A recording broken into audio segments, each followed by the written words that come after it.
Hello दोस्तों, कैसे हैं आप सब। आज की हमारी कहानी है सम्मान बिकता है। अगर अच्छी लगे तो चैनल को लाइक, शेयर और सब्सक्राइब करना ना भूलें। घर में छोटी बहू का गृह प्रवेश हुआ और उसके साथ ही उसके दहेज का भी, जिसे देखकर हर किसी की आंखें फटी की फटी रह गई। जब से छोटी बहू के साथ इतना दहेज और कार को देखा है, तब से बस सास ससुर के पैर जमीन पर ही नहीं पड़ रहे हैं।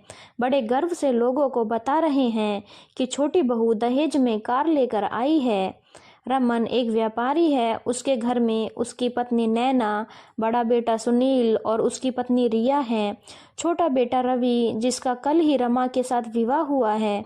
दोनों साथ में एक कंपनी में काम करते थे। वहीं दोनों ने एक दूसरे को पसंद किया और अब दोनों विवाह बंधन में बंध गए हैं। जब से इतना दहेज देखा है, नैना अपनी बड़ी बहू रिया को कुछ न कुछ सुना देती और वह उसे तो वैसे भी सब कुछ सुनने की आदत ही हो चुकी थी। रिया गरीब घर की बेटी थी। उसके माता पिता इतना दहेज नहीं दे पाए। इस कारण अपने सास ससुर, यहाँ तक कि अपने पति तक से उसे सुनना पड़ता। वैसे भी हम अपने आप को कितना ही आधुनिक कह लें, पर सोच हमारी अभी भी उन्हीं जड़ों में बसी हुई है, जिसे शायद हम खुद ही बदलना नहीं चाहते। सोचकर गुस्से में भर जाएंगे, लोगों को ताने देंगे, लेकिन उसके खिलाफ खड़े होने की हिम्मत कोई नहीं कर पाता। ऐसा ही हाल कुछ रिया का भी था। सब कुछ ठीक चल रहा था कि एक दिन रमन दुकान से लौटा तो गुस्से में भरा हुआ था। नैना ने पूछा, क्या हुआ? कहाँ हैं तुम्हारे लाड साहब? बुलाओ उन्हें। आप किसकी बात कर रहे हो? बुलाओ अपने छोटे साहबजादे को, उसी से कुछ बात करनी है। किस्मत फूटी है हमारी। बड़े साहबजादे शादी करके आए तो बहू घर में एक फूटी कौड़ी भी लेकर नहीं आई, और ये छोटे साहबजादे, इन्होंने तो हद ही कर दी। दुनिया के सबसे रईस इंसान ये ही हैं। इतना शोर सुन करके घर के सभी सदस्य कमरे में आ गए। रमन का तो रवि और रमा को देखकर गुस्सा सातवें आसमान पर पहुंच गया। वो चिल्लाने लगा, अरे इतना अमीर हो गया तू, जो गरीबों में दान करता फिरता है। नैना, तुम्हें पता है यह साहबजादे अपनी बीवी का दहेज खुद खरीद कर लाए हैं।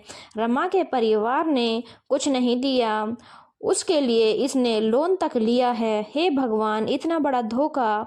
जरूर इस लड़की ने ही कोई जादू टोना किया है। एक से बढ़कर एक मिल जाती, जरूरत ही क्या थी इससे शादी करने की। पता नहीं लोगों की औकात नहीं होती है देने की, तो बेटियों की शादी करने को क्यों तैयार हो जाते हैं। अपने जाल में फंसा लिया मेरे बेटे को। धोखेबाज परिवार की धोखेबाज बेटी। बस माँ, आप मेरी पत्नी से बोल रही हो। मैं भैया नहीं हूँ जिनके सामने आप उनकी पत्नी की बेइज्जती करते रहो और वह चुपचाप खड़े रहें। हाँ, मैंने दहेज खरीदा है, क्योंकि शायद आप लोगों की नज़र में दहेज से ही एक औरत का मान सम्मान होता है। इसीलिए उसके मान सम्मान के लिए मैंने यह सब किया। अच्छा हुआ आपको पता चल गया। जब सम्मान बिकता है तो उसे खरीदने में क्या हर्ज है। अब आप लोग खुद फैसला कर लीजिए। इज्जत दोगे तो इज्जत मिलेगी, नहीं तो हम कहीं और बंदोबस्त कर लेंगे।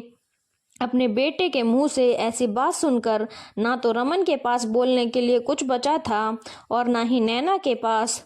दोनों मूक दर्शक होकर एक दूसरे को सिर्फ देख रहे थे। लेकिन लालची लोग इतनी जल्दी हार मान जाएं, हो ही नहीं सकता। आखिर रवि और रमा को अपना बंदोबस्त कहीं और ही करना पड़ा। बेटा बहू तो गए ही, साथ ही वो सामान भी चला गया जिसके लालच में वे फूले नहीं समा रहे थे। धन्यवाद दोस्तों। अगर आपको ये कहानी अच्छी लगी हो तो चैनल को लाइक, शेयर और सब्सक्राइब करना ना भूलें।